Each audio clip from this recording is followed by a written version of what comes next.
What's up, guys? It's Jay, MorninAfterKill, and today I wasn't gonna make a second video. Yeah, I was just gonna sit and chill with my girlfriend. We're gonna hang out, watch some Cutthroat Kitchen, maybe some Naked and Afraid. Who knows how the night was gonna go?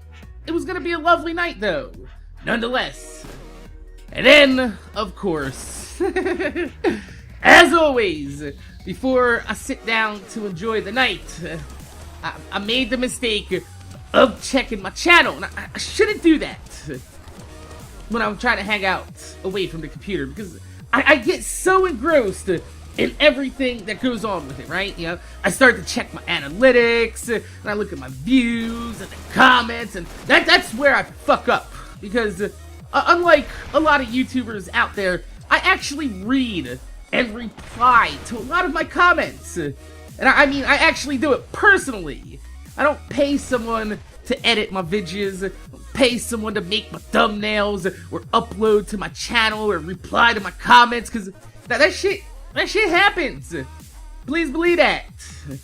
But yeah, I really value your opinions, because whether a YouTuber likes it or not, it's you guys that make channels what they are. So it's important to take valid opinions and concerns seriously.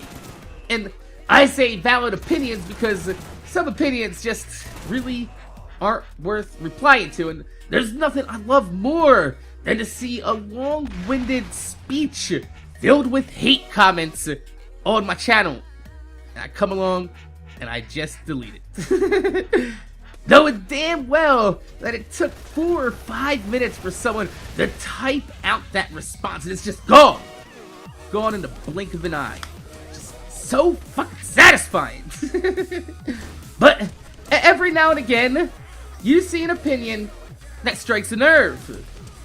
And not because it's true, but because it either comes from a longtime subscriber that you recognize, or it's one that you've seen reiterated a few times in the past, and you know that this opinion isn't true, but you realize that quite a few people hold this opinion, and you gotta address it. You have to, and sometimes just addressing it in the comments isn't enough. And that's what just happened right now. You see, recently I've gotten back into making some Borderlands content.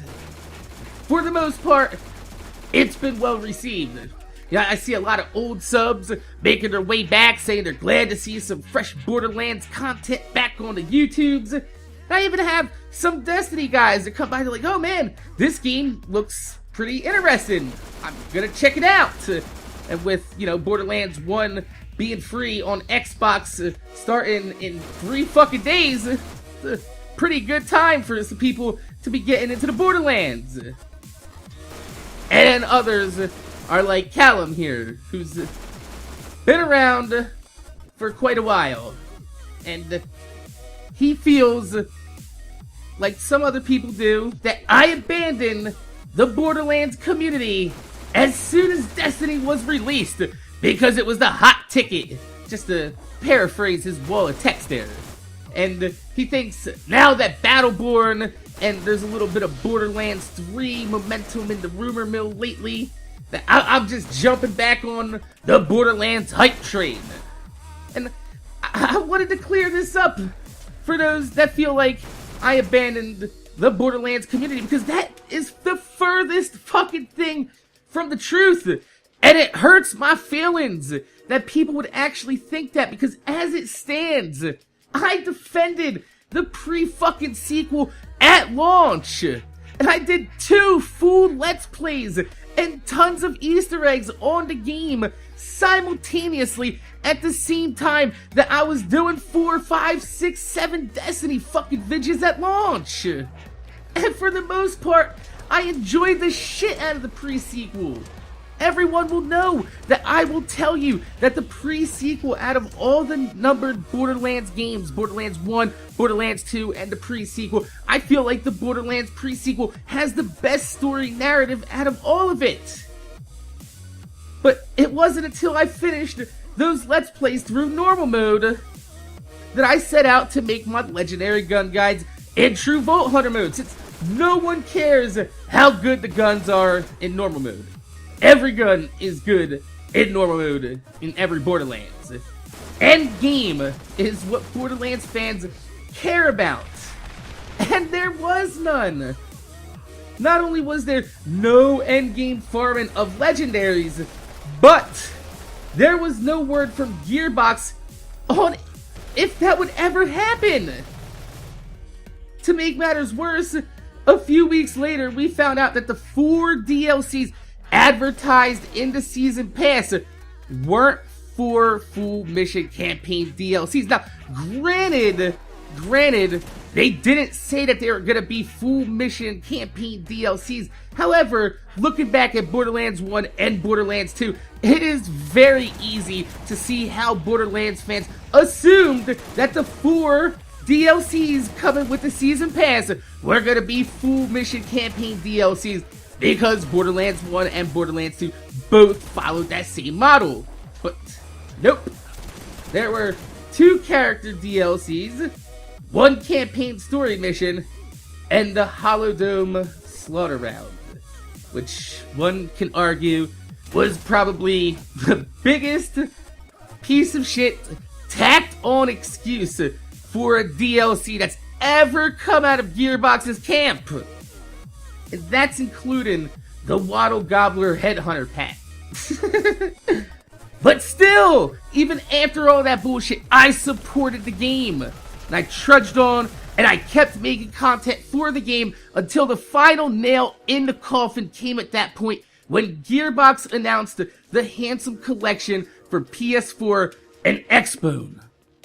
Ah, god damn it! Now, this wouldn't have been a terrible thing if Gearbox didn't say adamantly all year long, even at PAX Prime 2 months before the launch of the pre-sequel, Randy Pitchford stood up on stage and said they believed that last generation consoles were still relevant and that the pre-sequel will be a last generation game with no plans on seeing next generation console anytime soon because they feel that majority of their fan base has not moved on yet. Fast forward 5 months later when Gearbox drops the announcement that good news! Those of you that bought the pre-sequel on last generation consoles because it was the only option at the point can now buy the game. Again. 3 months after they bought the game. Already. To make things worse, they were even including free DLC in the Handsome Collection when the 4th and final DLC, Claptastic Voyage, wasn't even released yet. So you can't make the argument of saying, oh, well, the DLC's old, so it's time release, and you get to pay. You know, they get the deal because it's been out for a while. No, it wasn't even released yet. So yeah, fuck. It was real easy to get disenfranchised with a series that just stuck by consistently for years. Just to see a developer pulling shit like that, and I had to speak up about it, which didn't end very well for old MAK. And you know, there are some times in life when you realize that you're outnumbered, your hands are tied, and you literally can't do anything about the situation that you're in except for put your hands up in defeat and just walk the fuck away, powerless to do anything about what I felt was wrong. So, what brought me back to Borderlands? To be honest, my South Park Stick of Truth vids did.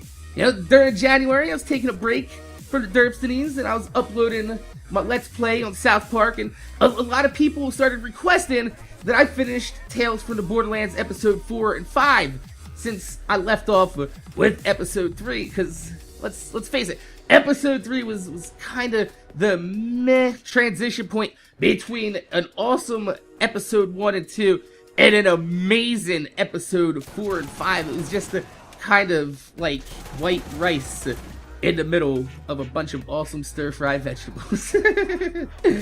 But you know, at the urging of you guys, we went and we streamed them, and yeah, the Borderlands bug But again, especially with all the foreshadowing leading into Borderlands 3, it's got me excited about the possibilities that might be around the corner in the next installment.